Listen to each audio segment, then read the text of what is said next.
হাদিসের মধ্যে আছে, আল্লাহর নবী সাল্লাল্লাহু আলাইহি সাল্লাম বলছেন, হাসরের ময়দানে প্রত্যেক নাফরমানকে, পাপীদেরকে, দুনিয়া যারা আনন্দ উল্লাস আর ফুর্তি আর হারাম মজা নিয়া ভোগ করছে, আল্লাহ তাআলা ফেরেশতাদেরকে বলবে, পরে জাহান্নামের বাহির দিয়া একটা বার ঘুরাইয়া জাহান্নামের দরজা বরাবর 1 মিনিট বা 10টা সেকেন্ড দরজার বরাবর দাঁড় করাইয়া এরপরে আমার কাছে নিয়ে আসো।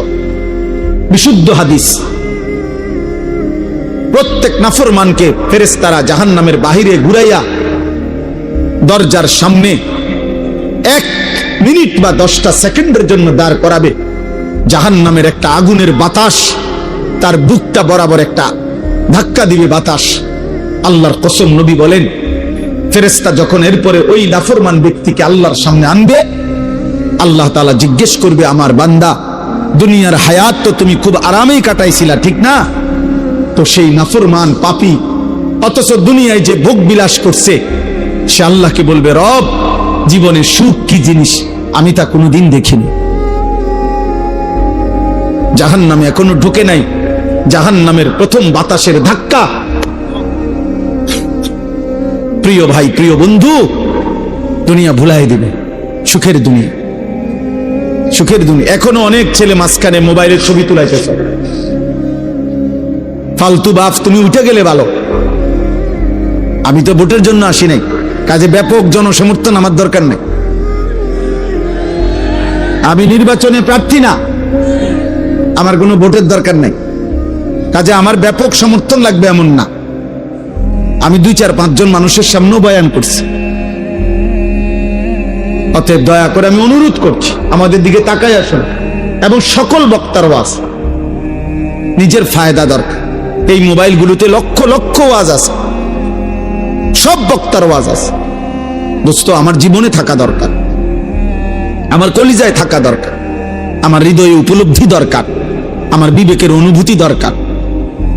এটুকু যদি ভাবনা না আসে, 3টা ঘন্টা আল্লাহর কথা শুনলাম, অথচ আমার হৃদয়ে সামান্যতম কোনো নড়াচড়া হয় নাই, কি শুনলাম?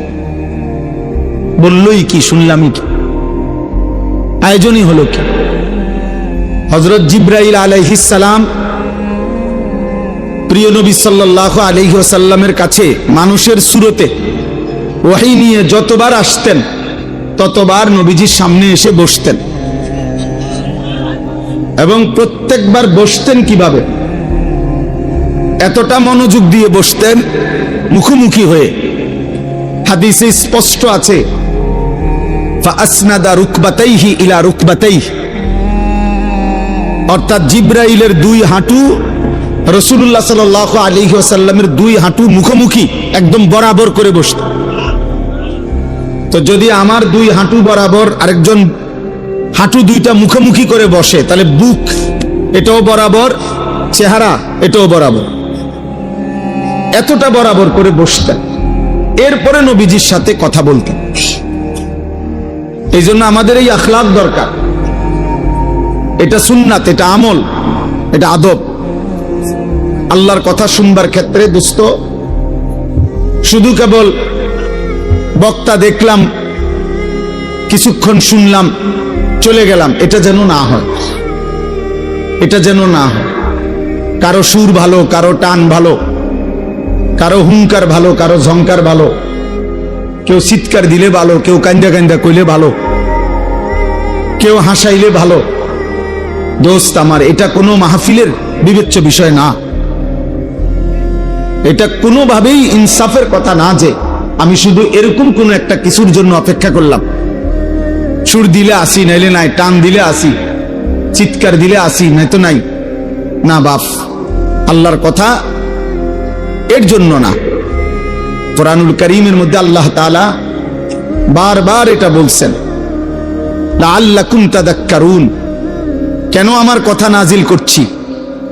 আল্লাহ তাআলা বলেন, যেন তোমরা উপদেশ গ্রহণ করতে পারো। লাআল্লাহুম তাযাক্কারুন, ইয়াইযুকুম লাআল্লাকুম তাযাক্কারুন। আল্লাহ বলেন, আমি ওয়াজ করছি যেন তোমরা উপদেশ গ্রহণ করতে পারো। লাআল্লাহুম ইয়াত্তাকুন, আমার বান্দারা যেন আল্লাহকে ভয় করতে পারে। লাআল্লাকুম তাত্তাকুন, যেন তোমরা মুত্তাকি হতে পারো। এইভাবে কোরআনে বলছে লাআল্লাহুম ইয়াতাফাক্কারুন, যেন আমার বান্দারা ভাবতে পারে। বহু আয়াত আছে কোরআনের এই কথা, যে আল্লাহ চায় বান্দা তুমি আমার কথা থেকে ভাবো, আমার বন্ধুর আখলাক দেখে ভাবো, ফিকির করো, চিন্তা করো, ভাবনা করো। ফাতাবিরু ইয়া উলিল আবসার, আল্লাহ নিজে বলছে হে চোখওয়ালারা তোমরা ভাবো।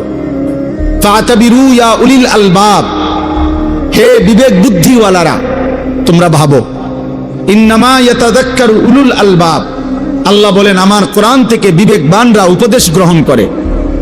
আল্লাহ বলছেন লাকাদ কানা ফি কাসাসিহিম ইবরাতুল লিউলিল আলবাব, আমি আল্লাহ পিছনের যতগুলো ঘটনা কোরআনে বলছি, নূহ নবীর ঘটনা, মূসা নবীর ঘটনা, নমরুদের ঘটনা, ফেরাউনের ঘটনা, আল্লাহ বলেন এগুলো কিচ্ছা বলছি আর অবসর সময় পার করছি এজন্য না, বরং ইবরাতুল লিউলিল আলবাব, প্রত্যেকটা বিবেকবান বুদ্ধিমানের জন্য যেন উপদেশ হয়, নসিহত হয়।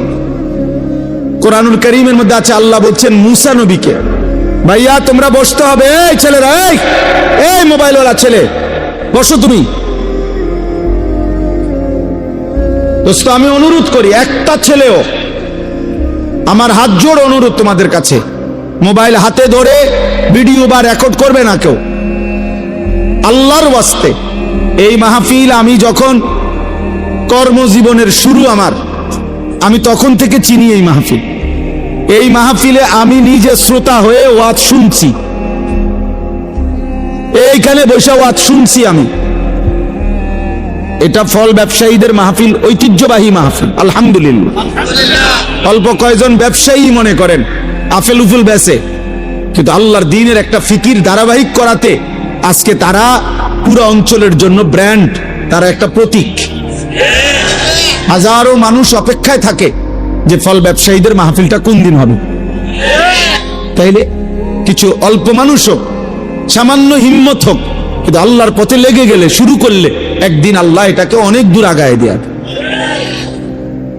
এটা একটা গুরুত্বপূর্ণ বিষয়, গুরুত্বপূর্ণ বিষয়।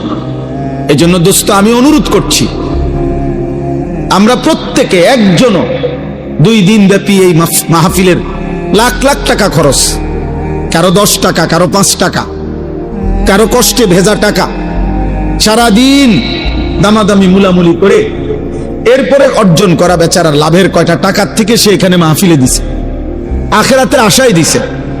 আমরা ভিডিও করবো, মোবাইল করবো, ছবি তুলবো, বুট বেচা হবে, বাদাম বেচা হবে, চটপুটি বেচা হবে। প্রিয় ভাই, প্রিয় বাবা, এর জন্য এত বড় মাহফিল সাজানো হয় নাই। এটা ইনসাফ না বাপ, এটা ইনসাফ। 10 লাখ টাকা যদি খরচ হয়, তাহলে এই 5-10 লাখ টাকার মাকসাদ এটা নয়, বরং আখেরাত।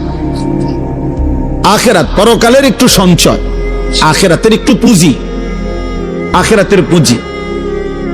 এই জন্য দোস্ত আমি অনুরোধ করছি প্রত্যেকে, আমার কথা হলো মোবাইল চালাবার দরকার তো আপনি বাইরে যান, আল্লাহর কথা দিল দিয়ে শুনেন, দরদ নিয়ে শুনেন। বলতেছিলাম ফেরাউনের মতো কাফেরের কাছেও যখন আল্লাহ তাআলা মূসা আলাইহিস সালামকে পাঠাইছেন, কোরআনে আছে আল্লাহ বলছেন হে মূসা, ফেরাউনের মতো এই খোদা দাবিদার, এই নিকৃষ্ট কাফের, এত বড় জালেম, তার কাছে তুমি যাও, আমার কথা বলো, কালেমার দাওয়াত দাও। কেন? লাআল্লাহু ইয়াতাযাক্কারু আও ইয়াখশা, এই যে কোরআন শরীফের আয়াত, ফাকুলা লাহু কাওলান লাইয়িনা লাআল্লাহু ইয়াতাযাক্কারু আও ইয়াখশা। এই পাঞ্জাবিওয়ালা, এই পাঞ্জাবিওয়ালা, ঘটনা কি? হুজুর অটো উঠাও, সিএনজি উঠাও, বাজারে দেখো জ্যাম লাগিয়ে গেছে, ওগুলো উঠাও।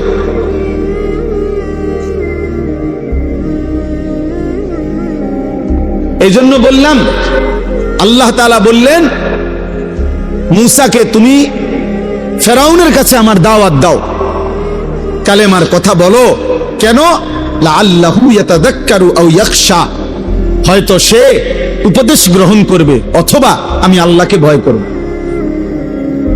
তাহলে ফেরাউনের মতো একজন নিকৃষ্ট কাফের শেষ পর্যন্ত সে কি ঈমান আনছে? কথা বলেন না।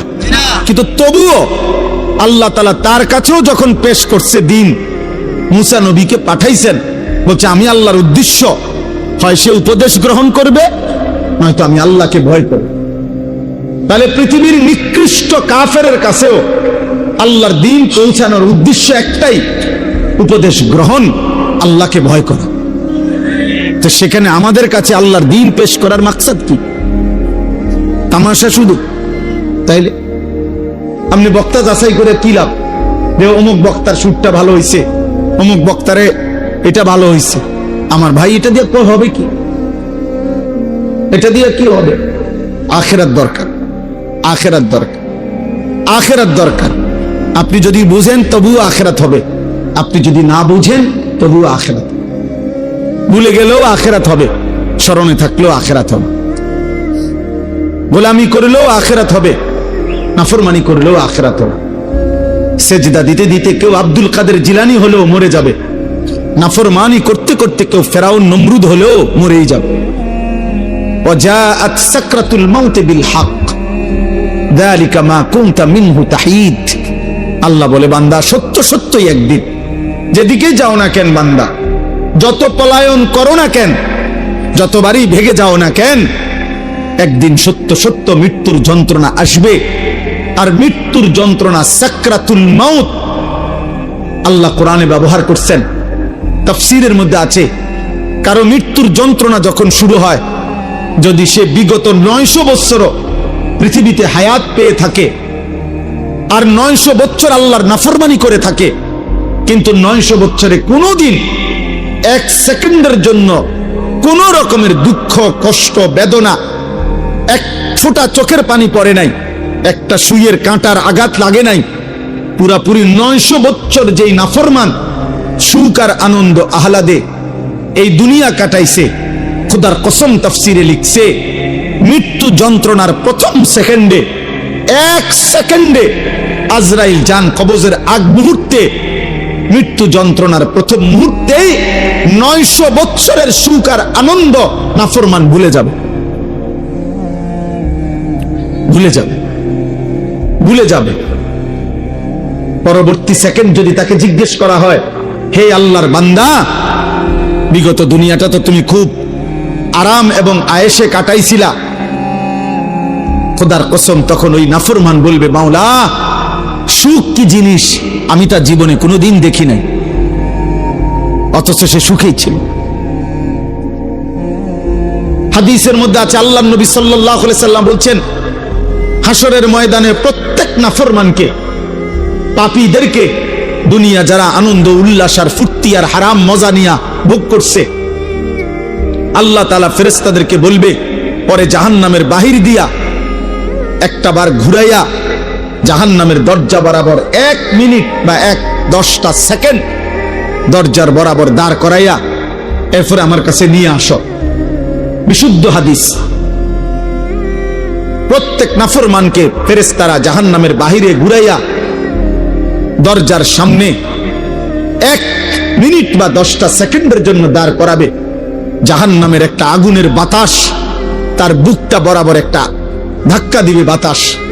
আল্লাহর কসম, নবী বলেন, ফেরেশতা যখন এরপরে ওই নাফরমান ব্যক্তিকে আল্লাহর সামনে আনবে, আল্লাহ তাআলা জিজ্ঞেস করবে, আমার বান্দা, দুনিয়ার হায়াত তো তুমি খুব আরামেই কাটাইছিলা, ঠিক না? তো সেই নাফরমান পাপী অথচ দুনিয়ায় যে ভোগ বিলাস করছে, সে আল্লাহকে বলবে, রব, জীবনে সুখ কি জিনিস আমি তা কোনোদিন দেখিনি। জাহান্নামে এখনো ঢুকে নাই, জাহান্নামের প্রথম বাতাসের ধাক্কা। প্রিয় ভাই, প্রিয় বন্ধু, দুনিয়া ভুলাই দিবে, সুখের দুনিয়া, সুখের দুনিয়া। এখনো অনেক ছেলে মাঝখানে মোবাইলের ছবি তুলাইতেছে, ফালতু বাপ, তুমি উঠে গেলে ভালো। আমি তো ভোটের জন্য আসি নাই, কাজে ব্যাপক জনসমর্থন আমার দরকার নেই। আমি নির্বাচনে প্রার্থী না, আমার কোনো ভোটের দরকার নেই, কাজে আমার ব্যাপক সমর্থন লাগবে এমন না। আমি 2-4-5 জন মানুষের সামনেও বয়ান করছি। অতএব দয়া করে আমি অনুরোধ করছি, আমাদের দিকে তাকাই আসুন, এবং সকল বক্তার ওয়াজ নিজের ফায়দা দরকার। এই মোবাইলগুলোতে লক্ষ লক্ষ ওয়াজ আছে, সব বক্তার ওয়াজ আছে। দোস্ত, আমার জীবনে থাকা দরকার, আমার কলিজায় থাকা দরকার, আমার হৃদয়ে উপলব্ধি দরকার, আমার বিবেকের অনুভূতি দরকার। এটুকু যদি ভাবনা না আসে, 3টা ঘন্টা আল্লাহর কথা শুনলাম, অথচ আমার হৃদয়ে সামান্যতম কোনো নড়াচড়া হয় নাই, কি শুনলাম? বললই কি, শুনলামই কি? আয়োজনই হলো কি? 10 ঘন্টা ওয়াজ শুনলাম, আমার হৃদয়ে কোনো অনুভূতি জাগে নাই। হাদিসের মধ্যে আছে, হযরত ইরবাদ ইবনে সারিয়া বলেন রাদিয়াল্লাহু তাআলা আনহু, নবীজি আমাদের সামনে ওয়াজ করেছেন। ওয়াজানা রাসূলুল্লাহ সাল্লাল্লাহু আলাইহি ওয়াসাল্লাম, নবীজি যখন আমাদের সামনে ওয়াজ করলেন, তিনি বলেন, জারাফাত মিনহাল উয়ুন ওয়া ওয়াজিলাত মিনহাল কুলুব, আমাদের প্রত্যেকের চোখ দিয়ে অঝরে পানি ঝরতে লাগলো এবং আমাদের অন্তরগুলো আল্লাহর ভয়ে কাঁপতে শুরু করলো। এ ছিল ওয়াজের ফলাফল, প্রতিক্রিয়া সাহাবায়ে কেরাম। এজন্য দোস্ত, আমরা প্রত্যেকেই এই কথা মনে রাখতে হবে, আমরা মরেই যাব। মৃত্যুর যন্ত্রণার এক মুহূর্ত আমাদের দুনিয়া সব ভুলায় দিবে। হযরত নূহ আলাইহিস সালামের জামানার ওনার একজন বংশধরকে ঈসা আলাইহিস সালাম কবর থেকে তুলছিলেন। ঈসা নবীর জামানায় কিতাবের মধ্যে আছে, ঈসা নবী তখন নূহ আলাইহিস সালামের বংশধরকে জিজ্ঞেস করছিল, আপনি দুনিয়াতে কতদিন হায়াত পাইছিলেন? তিনি বলছেন 450 বছর। তখন ঈসা আলাইহিস সালাম জিজ্ঞেস করছে, হে নূহ নবীর বংশধর, আপনার চুল দাড়ি সাদা হইছে কোন বছর? 450 বছরের ভিতরে। নূহ আলাইহিস সালামের বংশধর বললেন, হে নবী ঈসা, আল্লাহর কসম, 450 বছরে আমার চুল দাড়ি কোনোদিন সাদা হয় নাই। মৃত্যু পর্যন্ত আমার চুল দাড়ি 450 বছর কালোই ছিল। কিন্তু আল্লাহর কসম নবী ঈসা, মালাকুল মউত আজরাইল যখন আমার জান কবজ করতে শুরু করে, এই জান কবজের এই কয়েক সেকেন্ডের কষ্টে আমার চুল দাড়ি 450 বছরের কালো চুল দাড়ি সাদা হয়ে গেছে। দোস্ত আমার কাছে কিতাব আছে গাড়িতে, ওয়াজাআত সাকরাতুল মাউত বিল হক। ওই কিতাবের মধ্যে আছে নবীজির বিখ্যাত একজন সাহাবী হযরত আমর ইবনুল আস রাদিয়াল্লাহু তাআলা আনহু, অনেক বড় জলিলুল কদর সাহাবী ছিলেন। ইসলামের ইতিহাসে রাসূলুল্লাহ সাল্লাল্লাহু আলাইহি সাল্লামের সাহাবাদের মধ্যে সবচেয়ে বড় যোদ্ধা যারা ছিলেন, তার মধ্যে উনি একজন। মিশর বিজেতা, মিশর যিনি বিজয় করেছিলেন, হযরত আমর ইবনে আস, ওনার ইন্তেকালের পূর্ব মুহূর্তে যখন উনি মৃত্যু সজ্জায়, ওনার মৃত্যু যন্ত্রণা শুরু হয়েছে, সাকরাতুল মউত, ওনার ছেলে কিতাবে লিখছে, আব্দুল্লাহ ইবনে আমর ইবনুল আস, ছেলেও সাহাবী ছিলেন, বাপ পুত দুইজনই সাহাবী ছিলেন। ওনার ছেলে আব্দুল্লাহ এই মৃত্যুর পূর্ব মুহূর্তে ওনার আব্বা আমর ইবনে আস রাদিয়াল্লাহু তাআলা আনহুকে জিজ্ঞেস করলেন, আব্বা, এই মুহূর্তে মৃত্যু যন্ত্রণা আপনার কাছে কেমন মনে হচ্ছে? আপনি আমাকে একটু বলেন। কসম আল্লাহর, সাহাবী আমর ইবনে আস বলে, ইয়া বুনাইয়া, হে আমার কলিজার টুকরা সন্তান, কাআন্না জিবালাদ দুনিয়া আলা সাদরি, আমার কাছে মনে হচ্ছে পৃথিবীর সবগুলো পাহাড় আমার বুকের উপরে চাপ দিয়ে রাখছে। কাআন্না জিবালাদ দুনিয়া আলা সাদরি, পৃথিবীর সবগুলো পাহাড় আমার বুকে চাপ দিয়ে রাখছে। ওয়া কাআন্নি আতানাফাসু মিন সাকবিল ইবরা, আর তিনি বলেন, বাপ আমার, সন্তান আমার, আমার মনে হয় আমি যেন সুইয়ের ছিদ্র দিয়া একটু নিঃশ্বাস নিতেছি। দোস্ত আমার, নবীর 60 বছরের সাহাবী যদি বলে দুনিয়ার সব পাহাড় আমার বুকে চাপা দিয়া রাখছে মৃত্যুর মুহূর্তে, 30 বছরের নাফরমান, গত 30 বছর ধরে যে সুদ খায়, তার মৃত্যু যন্ত্রণা কি হবে? 365 দিনে, খোদার 1 বছরে যে কোনোদিন 5 ওয়াক্ত নামাজ পড়ে না, সেই নাফরমানের মৃত্যু যন্ত্রণা কেমন হবে?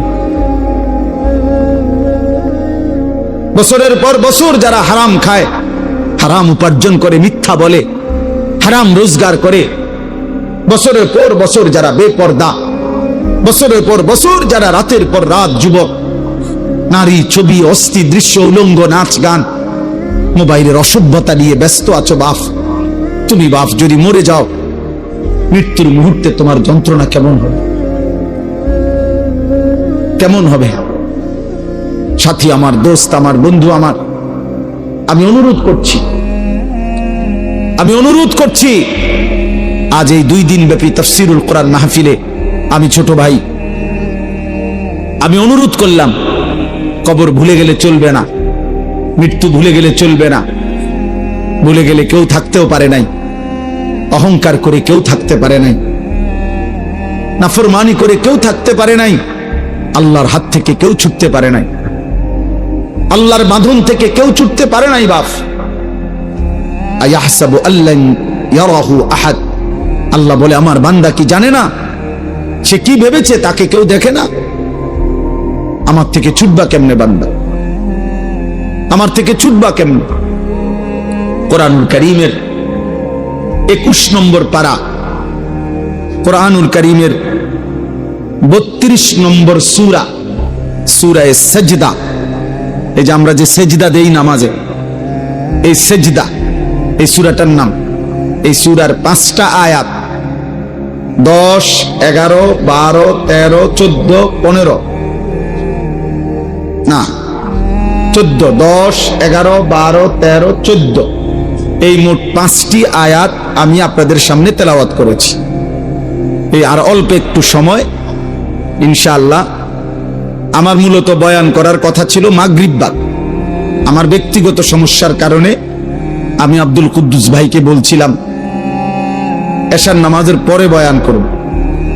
অল্প একটু সময় আমি আপনাদের সামনে এই 5টা আয়াতের সংক্ষিপ্ত একটু কথা পেশ করতে চাই। তাফসীরুল কোরআন মাহফিলের একটা বড় বৈশিষ্ট্য কোরআনুল কারীমের তাফসীর, কোরআনুল কারীমের তাফসীর হওয়া।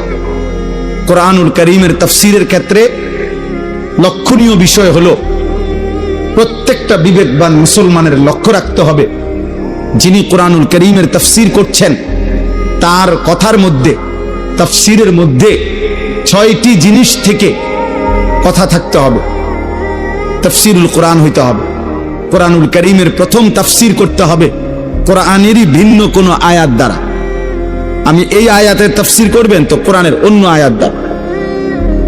কোরআনুল কারীমের দ্বিতীয় তাফসীর হবে রাসূলুল্লাহ সাল্লাল্লাহু আলাইহি ওয়াসাল্লামের কথা, কাজ, বক্তব্যের দ্বারা। কোরআনুল কারীমের তৃতীয় তাফসীর হবে সাহাবায়ে কেরামের বক্তব্যের দ্বারা।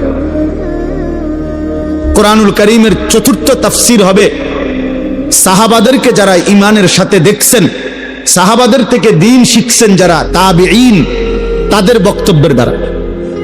কোরআনুল কারীমের পঞ্চম তাফসীর হতে হবে আরবি ভাষায়, বিশুদ্ধ আরবি ভাষায় এই শব্দ যেই অর্থে ব্যবহৃত হয় ওই ব্যবহারের আলোকে।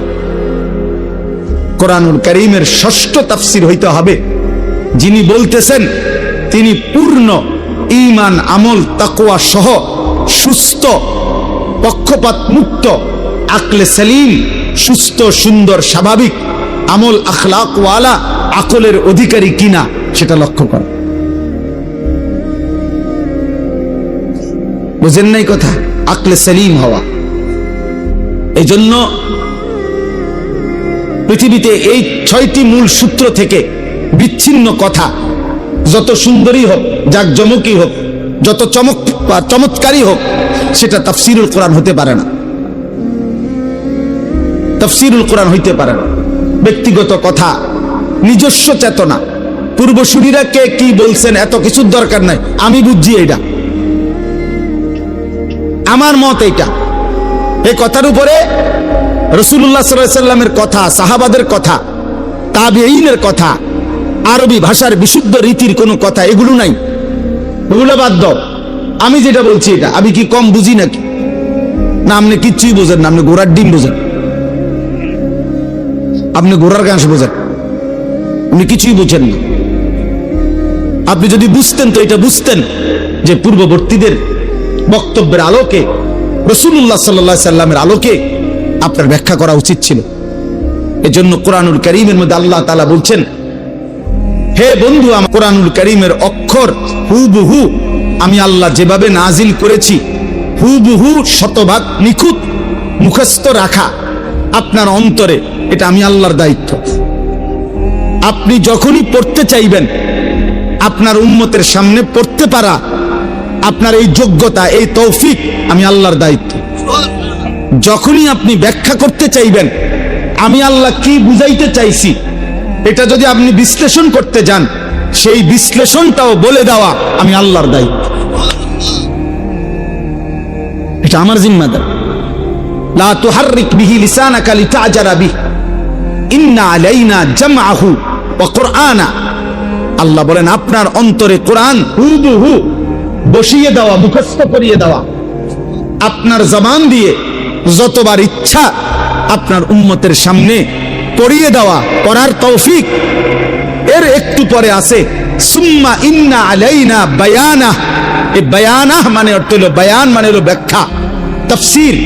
অতঃপর এই আয়াতগুলোর তাফসীর, ব্যাখ্যা, বিশ্লেষণ বলে দেওয়া, তিনটাই আমি রব আমার নিজ হাতে নিলাম।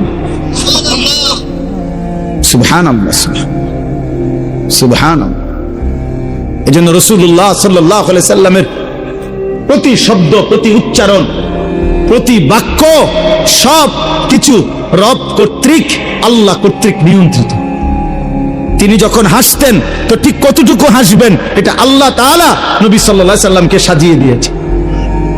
তিনি যখন কাঁদতেন তো কতটুকু পরিমাণ কাঁদবেন, কি চিৎকার দিয়া কাঁদবেন, না লাফাইয়া কাঁদবেন, না গৈরাইয়া কাঁদবেন, তো আল্লাহ তাআলা বলেন, বন্ধু, আপনার হাসি, আপনার কান্না, আপনার হাঁটা, আপনার চলা, আপনার উঠা, আপনার বসা, আপনার আচরণ, আপনার উচ্চারণ, আপনার রাত, আপনার দিন, আপনার সকাল, আপনার দুপুর, আপনার ঘর, আপনার সংসার, আপনার বাজার, আপনার ব্যবসা, আপনার একাকিত্ব জীবন, আপনার সকলের মাঝে জীবন, স্ত্রীর সাথে আখলাক, সন্তানের সাথে আখলাক, মানুষের সাথে আখলাক, রাষ্ট্র পরিচালনার নীতি, সব আমি আল্লাহ একটা একটা করে ঠিক করে দিয়েছি। নবী সাল্লাল্লাহু আলাইহি সাল্লাম বাথরুমে বাম পা দিয়ে ঢুকতেন কেমনে? কেন? সাহাবায়ে কেরাম বুদ্ধি দিছে এই জন্য। ডান পাও দিয়া বের হইতেন কেন? ওই কয়েকজনের তুই জিগাইল হইছে কোন পাও দিয়া বের হইলে ভালো হয় এরপরে নাকি? না না, আল্লাহ ফয়সালা দিছে, আল্লাহ ফয়সালা দিছে। ওয়া ইন্নাকা লা আলা খুলুকিন আযীম। আল্লাহ কসম করে বলেছেন, বন্ধু আমার, দোস্ত আমার, আমি আল্লাহ কসম করে বলছি, আপনাকেই আমি আল্লাহ তাআলা চরিত্রের সম্পূর্ণ সর্বোচ্চ আখলাকের নীতি, নৈতিকতা, চরিত্র, ব্যবহার, আখলাক, উত্তম আচরণ বলতে যা বুঝায় সবকিছুর সর্বোচ্চ মাত্রা, পূর্ণ শিখর আমি আপনাকে দিয়েই, সর্বোচ্চ পূর্ণাঙ্গ চরিত্র আখলাক দিয়েই সাজিয়ে আমি আল্লাহ আপনাকে পাঠিয়েছি। আছে খুবা হামা দারান তু তনহা দার। আল্লামা ইকবাল এর জন্য বলছে, হে নবী মুহাম্মদ, ১৬ লক্ষ নবী এবং রাসূলের যত গুণ, যত সিফাত, সব যদি সব নবীর মুজিজা আদম থেকে ঈসা আপনার একার মাঝে যদি তালাশ করি, আছে খুবা হামা দারান তু তনহা দারি, আপনি একাই সব, আপনি একাই সব। আপনার হাসিও সেরা, আপনার কান্নাও সেরা, আপনার সব সুন্দর, সব সুন্দর, সব সুন্দর, সব সুন্দর। আপনার পরে কোনো কিছুতে, কোনো কিছুর জন্য একটা সুতার বুদ্ধি, এক সুতা, একটা কথা, নতুন বুদ্ধি, নতুন পরামর্শ, নতুন কোন পদ্ধতি বলার জন্য আল্লাহ বলছে, বন্ধু আর কোনো দরকার নাই, সবকিছুর পূর্ণাঙ্গ, সবকিছুর চূড়ান্ত নিয়ম, পদ্ধতি, আদব, আখলাক, শিষ্টাচার, নৈতিকতা, ভদ্রতা, আচরণ, উচ্চারণ সব পূর্ণ করে আপনাকে আমি পাঠাইছি। এই জন্য পরবর্তীতে নতুন করে বলার জন্য আর কিছুর দরকার নাই। এই কারণেও গোলাম আহমদ কাদিয়ানী বেঈমান, বেঈমান, বেঈমান, সে বেঈমান, বেঈমান। খতমে নবুয়ত এটা আমাদের আকীদা, এটা আমাদের আকীদা। কাদিয়ানীরা কাফের, কাদিয়ানী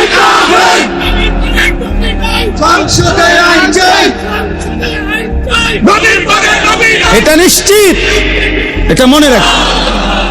তুই গোলাম আহমদ কাদিয়ানী ভণ্ড, বেঈমান, মুশরিক, মুনাফিক, এই দালাল, ইংরেজের দালাল ছিল এই দালাল। এই দালাল তোর দরকার কি? তুই কিত্তে আইছো তেনে? তোর দরকার কি? তোরে কোন বাদে মেয়ে কইছে আইতি? তুই কি দরকার? আমার কি জন্য তোরে লাগবে? ঈমান, ইসলাম, আখলাক, ইলম, আমল, তাকওয়া, ফরহেজগারি, আখিরাত, জীবন চলার জন্য আমার নবী বাথরুমে কেমনে ঢুকবে, বাথরুম থেকে কেমনে বের হইতে হবে, কয়টা ঢিলা ব্যবহার করতে হবে, স্বামী স্ত্রীর মিলনের আগে কি দোয়া পড়তে হবে, ফরজ গোসল কেমনে করতে হবে, রাত 2টার গোসল কেমনে করতে হবে, একাকী জীবন কেমন, সবার মাঝে জীবন কেমন, সবই তো তিনি শতভাগ পরিপূর্ণ বলে গেছেন। তোর দরকার কি বেটা? এই ভণ্ডের দরকার কি বলে? নতুন কারো দরকার আছে আর আমাদের? তো তুমি আইসু কিত্তা হুদা ফালতু কোথাকার। আপনারা জানেন না তো, যারা এই মেহনত সারা বাংলাদেশে করছেন আজকে দীর্ঘদিন যাবত, জনাব আব্বাসী সাহেব দামাত বারাকাতুহুমুল আলিয়া, তিনি সহ আরো শীর্ষ বুজুর্গ অসংখ্য উলামায়ে কেরাম বছরের পর বছর ধরে এই মেহনত করছেন। এটা একটা যৌক্তিক মেহনত, এটা একটা যৌক্তিক আন্দোলন। খতমে নবুয়তের আকীদা যদি এক বিন্দু, আল্লাহর নবী শেষ নবী, এই কথাটা একটা বাক্য না, এটার উপরে যদি এক সুতা কোনো ছিদ্র ঢোকে, অন্য কোনো কথা ঢুকতে পারে, তো আমার রাসূলের 23 বছরের ইসলাম, কোরআনুল কারীমের আজমত, পুরা ইসলাম ভেঙে পড়বে, পুরা দিন ভেঙে যাবে। এই জন্য ওলামায়ে কেরামের এই মেহনত। আলহামদুলিল্লাহ, গত 15ই নভেম্বর ঢাকার জাতীয় সোহরাওয়ার্দী উদ্যানে পৃথিবীর প্রায় 150 বিদেশি মেহমান, বুজুর্গ, উলামা সারা পৃথিবী থেকে আসছেন এবং বাংলাদেশের প্রায় 20 লক্ষের চাইতে বেশি মুসলমানের উপস্থিতিতে সম্মিলিত খতমে নবুয়ত পরিষদের উদ্যোগে আন্তর্জাতিক খতমে নবুয়ত সম্মেলন হয়েছে। এবং আলহামদুলিল্লাহ, ইনশাআল্লাহ আজ না হয় কাল বাংলার জমিনে এই মুরতাদ, এই বেঈমান কাদিয়ানী কাফের ঘোষণা রাষ্ট্রীয়ভাবে হতেই হবে, হবেই হবে, ইনশাআল্লাহ হবে, ইনশাআল্লাহ হবে, হবে, হবে। আল্লাহ রসুলকে যতবার যতজন বিদ্রুপ করছে, শেষ পর্যন্ত অপমানিতই হয়েছে, অপমানিতই হয়েছে। এই জন্য বললাম, আমার নবী সাল্লাল্লাহু আলাইহি ওয়াসাল্লামের আলফাজ, জবানের বয়ান, বরকতপূর্ণ কথা এবং নবী সাল্লাল্লাহু আলাইহি ওয়াসাল্লামের ব্যাখ্যা, সেই আলোকে কোরআনের তাফসীর হতে হবে। পরবর্তী পণ্ডিত, আপনি যত বড় পণ্ডিতে হন, আপনি নিজস্ব মাতবুরি খাটাবেন না। আল্লাহর নবী সাল্লাল্লাহু আলাইহি ওয়াসাল্লাম বলেছেন, মান ক্বালা ফিল কুরআনি বিরাইহি ফাআসাবা ফাকাদ আখতা। যে ব্যক্তি কোরআনের ব্যাপারে আমি রাসূল যা বলি নাই, আমার সাহাবা বলে নাই, আমার আল্লাহ যা বলতে চায় নাই, বরং নিজের মন গড়া কিছু বলে দিল কোরআনের নামে, অতঃপর যদি দেখতে মনে হয় ভালোই বলছে, আল্লাহর নবী বলছেন ফাকাদ আখতা, সে ভুল বলছে, গুনাহ করেছে, গুনাহ। এই জন্য আমি অনুরোধ করব, কোম্পানিগঞ্জ বাজার ফল ব্যবসায়ী সমিতির এই ঐতিহাসিক তাফসীরুল কোরআন মাহফিলে ইনশাআল্লাহ আপনারা আপনাদের মুরব্বীদের পরামর্শ নিয়ে আগামী দিনে আরো পরিকল্পিত, গঠনমূলক, আমি আজকে একদিন সুযোগ পাইছি, এজন্য বললাম, আমার আবেদন আমি করে যাই। আবেদনটা হইল আল্লাহর কোরআনের, ইনশাআল্লাহ আজকে হয়তো আব্দুল কুদ্দুস ভাই তারা আপনারা একদিন থাকবেন, আপনাদের পরবর্তীরা করবে ইনশাআল্লাহ। কিন্তু মনে রাখবেন, কোরআনুল কারীমের তাফসীরের ধারাবাহিকতা, কোরআনুল কারীমের পূর্ণাঙ্গ তাফসীর শুরু থেকে শেষ পর্যন্ত করব। মনে করেন এই স্বপ্ন নিয়া, এই আশা নিয়া আপনারা যদি শুরু করতে পারেন, মালিক চাইলেই যে দূর যাওয়ার যাবে, যত বছর যাওয়ার যাবে, কিন্তু আশা করা যায় আল্লাহ তাআলা আজরে আজিম, মহা পুরস্কার দান করবেন ইনশাআল্লাহ। এই জন্য আমি আবেদন করলাম, আপনারা দয়া করে ফিকির করেন যে ইনশাআল্লাহ আমরা এই 2 দিন ব্যাপী তাফসীরুল কোরআন মাহফিলের যতজন বক্তা আলোচনা করবেন, তো ইনশাআল্লাহ ইচ্ছে করলে কোরআনুল কারীম থেকে নির্ধারিত আয়াত ধারাবাহিকভাবে বলা সম্ভব। সম্ভব কিনা বলেন? সম্ভব, এটা সম্ভব। আল্লাহর বান্দারা অপেক্ষায় থাকবে বছরের এই 2 দিন, যে ইনশাআল্লাহ আমরা কোরআনুল কারীমের গত বছর ওইখান থেকে শুনছি, এবার এখান থেকে শুনবো। আমার শায়েখ আরিফ বিল্লাহ আল্লামা মুফতি মুশতাকুর নবী কাসিমি হযরত দামাত বারাকাতুহুম নোয়াখালীতে 5 দিন ব্যাপী ধারাবাহিক তাফসীরুল কোরআন মাহফিল করে, এবং আরো অনেক জায়গায় বাংলাদেশের অনেক বুজুর্গ আছেন 15 দিন ব্যাপী, 17 দিন ব্যাপী, 5 দিন ব্যাপী, 7 দিন ব্যাপী কোরআনের ধারাবাহিক তাফসীর এরকম খোলা মাহফিলে করতেছেন। অনেকের, আমি একজন আলেমকে বুজুর্গকে দেখছি, উনি আমারে নিজে বলছেন এবং আমি খবরও নিছি, বলছে দীর্ঘ 27 বছরের অব্যাহত তাফসীরের বরকতে আল্লাহ তাআলা আমার জবানে এই এক জায়গায় আল্লাহর কোরআনের তাফসীর শেষ করাইছে। হতে পারে কিনা? কোনদিন প্রজন্ম হতে পারে, আজ আমরা কেউ থাকবো না, হয়তো 50 বছর পরে, 100 বছর পরের কেউ, তারা শুনবে যে আমাদের পূর্বপুরুষরা শুরু করে গেছিলেন, আজ আমরা শেষটা শুনলাম। আজ আপনারা শুনছেন আলহামদুলিল্লাহ সূরা, 100 বছর পরের কেউ শুনবে মিনাল জিন্নাতি ওয়ান নাস। সেদিন ওরা গর্ব করবে যে আমাদের পূর্বপুরুষ শুরু করে দিয়েছেন বরকতেই তো আজ আমরা শেষটা পাইলাম। আল্লাহ তৌফিক দান করেন, আল্লাহ কবুল করে নেন। আমার ভাই চলেন আমার আয়াতের তাফসীর তরজমাটুকু শুনেন। আল্লাহ তাআলা বলেন, এখানে যেই 5টা আয়াত, এই 5টা আয়াতের বিস্তারিত তাফসীর না, বরং সংক্ষিপ্ত 2টা কথা, অল্প একটু কথা বোঝানোর উদ্দেশ্য।